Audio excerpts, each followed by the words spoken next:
પટેલ ટૂંક સમયમાં આપણી વચ્ચે આવી રહ્યા છે। આપને પરમિશન બેન આપ શહીદો માટે મળી છે એટલે આપ જરા આપની વાણીને થોડી વિરામ આપીને વાત કરશો એવી મારી સ્ટેજ ઉપરથી વિનંતી છે।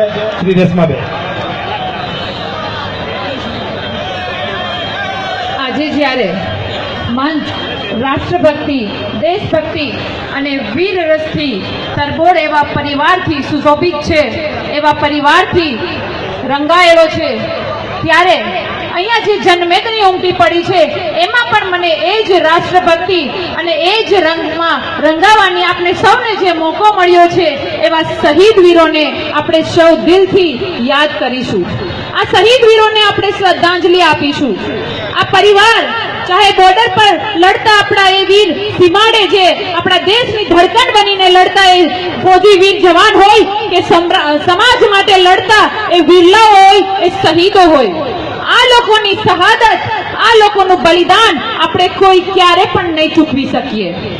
આજ પણ એ પરિવારની પીડા છે, આજ પણ એ પરિવાર પીડા સાથે કઠણ હૃદયે આપણને એ સંદેશો આપે છે કે શેર માટીની ખોટ ના દેજે વાલા, શેર માટીની ખોટ ના દેજે વાલા, દીધેલા દીપ કોઈના ના બુઝાવજે વાલા, મારો ખોડાનો ખુંદનાર તો ખપી ગયો, મારો હૈયા કેરો હાર તો અજરો અમર થયો, અજરો અમર થયો। આ શહીદ વીરોને આપણે ગર્જના કરી અને શ્રદ્ધાંજલિ આપવાની છે। જોરદાર હું અહીંથી કહી, શહીદ વીર તમામે તમામના હાથ ઊંચા હોવા જોઈએ। તમે પણ એ હિન્દ ભૂમિના સૈનિકો છો, એ હિન્દ ભૂમિના લડવૈયા છો, એવી ભાવના સાથે જોરદાર શહીદ વીરોને આપણે શ્રદ્ધાંજલિ આપવાની છે। અને જ્યાં પણ દિલ્હી સુધી, પંચાયત સુધી આપણે અવાજ પહોંચાડવાનો છે કે આજે આ શહીદ વીરોને, આ સૈનિક, આ ફૌજીઓને કોઈ પણ અન્યાય થશે ને તો લોકતંત્રનું માથે માથું બહાર નીકળી જશે, લોકતંત્રનું માથે માથું અવાજ ઉઠાવશે અને હથિયાર પણ ઉઠાવશે। હું કહીશ, શહીદ વીર તમે કહેશો અમર રહો, શહીદ વીર, શહીદ વીર। આજે જ્યારે આ જનમેદની શહાદત માટે, શહીદોને યાદ કરવા માટે ઉમટી છે, ત્યારે બે વાતો મારે શહીદ વીરો માટે જ કરવી છે।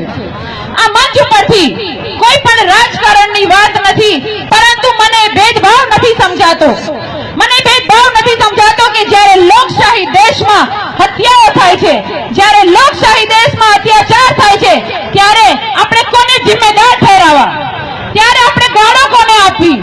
મારી પાસે એક જ જવાબ છે કે જેની પાસે સત્તાની ખુરશી છે, જે સરકારમાં બેઠેલા છે, આ તમામે તમામ જ જવાબદાર છે। તો અહીંથી જે વાત થાય છે ને, રાજકારણની નહીં પરંતુ લોકશાહી રીતે આપણે અવાજ બુલંદ કરીએ છીએ અને દરેકે દરેકના અધિકાર છે। કારણ કે જોઈ લીધો અમે આ દેશનો વિકાસ જોતા તો અમને એટલી ખબર પડે છે કે અહીંના નેતાઓ માલ ખાઈ રહ્યા છે અને ફૌજી વીર સૂકી રોટી ખાઈ રહ્યા છે। આ એ લોકશાહી છે? એ સવાલ આપણે પૂછવાનો છે। દુઃખ સાથે કહેવું પડે છે, આજે જમીન માફિયાઓ ખેતરમાં રખડી રહ્યા છે અને કિસાનો રોડ ઉપર આંદોલન કરી રહ્યા છે। શું આ લોકશાહી છે?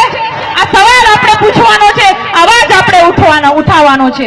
અહીંયા કોઈ પણ રાજકારણની વાત નથી, પરંતુ જ્યારે પણ લોકશાહી દેશમાં કોઈ ક્રાંતિ થાય છે ને, ત્યારે રાજકારણ અને સમાજકારણ અને ક્રાંતિને અલગ કરવી અશક્ય છે, નામુમકિન છે।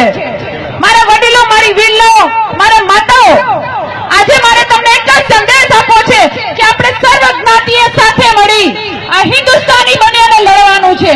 આપણે એ લોકોને કહેવાનું છે કે અમે હવે એ રાજકારણ નહીં સ્વીકારીએ જે કડવા લેવાના નામે કરે છે, જે હિન્દુ મુસલમાનના નામે કરે છે, જે ગરીબી અને અમીરીના નામે કરે છે। બહુ દુઃખ સાથે કહેવું પડે છે કે જ્યારે કોઈ પણ એવા કાર્યો થાય છે, જ્યારે કોઈ પણ ન્યાય માંગવા માટે અવાજ ઉઠાવે છે, ત્યારે એના અવાજને દબાવવામાં આવે છે। પાટીદાર સમાજ તો અનામત માંગવા માટે નીકળ્યો હતો, ત્યારે આ 14 વીરલાઓનો જીવ લેવાની એને શું જરૂર પડી હતી? આનો જવાબ જોઈએ છે આ પંચાયતથી લઈને પાર્લામેન્ટ બેઠેલા તમામે તમામ રાક્ષસો પાસેથી। તો લઈશું ને મારા વીરલાઓ, મારી માતાઓ, હવે આપણે અહીંથી લલકાર ફેંકીશું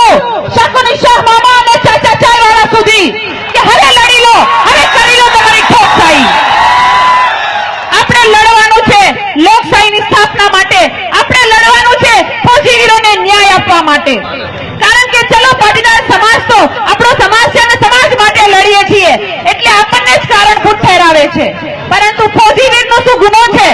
સરહદ ઉપર પોતાનો જીવ દે છે, ભારત માતાના હૃદયને ધબકતું રાખવા માટે પોતાનો વીર રસ ત્યાં એ લોકો પરિભૂત કરે છે, પોતાનો સમય, પોતાનું જીવન, પોતાનું બલિદાન આપે છે. એને પણ તમે સૂકી રોટી ખવડાવો છો, તો આનો જવાબ તો લેવો પડે ને. આ દેશને આપણે કિસાનોથી ભરેલો દેશ છે, ખેતી પ્રધાન દેશ છે, ત્યારે જ્યારે ખેડૂતો પાણી માંગવા નીકળે અને એને ધોકા પડે તો શું મારે ચાચા ચાય વાળાને નવાજવાના કે એને ગાળો દેવાની? આ વસ્તુ આપણે સમજવાની જરૂર છે. ઘણા બધા એવું કહે છે કે કોઈ પણ સમાજની ક્રાંતિ હોય છે ત્યારે શહેરોના માણસો એને ટેકો નથી આપતા, શહેરોના માણસો, આ એજ્યુકેશન વાળા માણસો એમને સમર્થન નથી આપતા. આજે બહુ દુઃખ સાથે કહેવું પડે છે કે આજે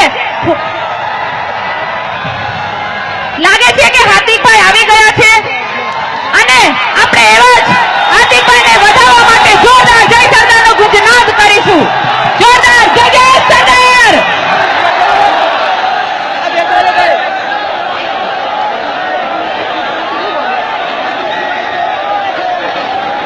હવે હાર્દિક પટેલને સ્વાગત કરવા માટે અહીંની લોકલ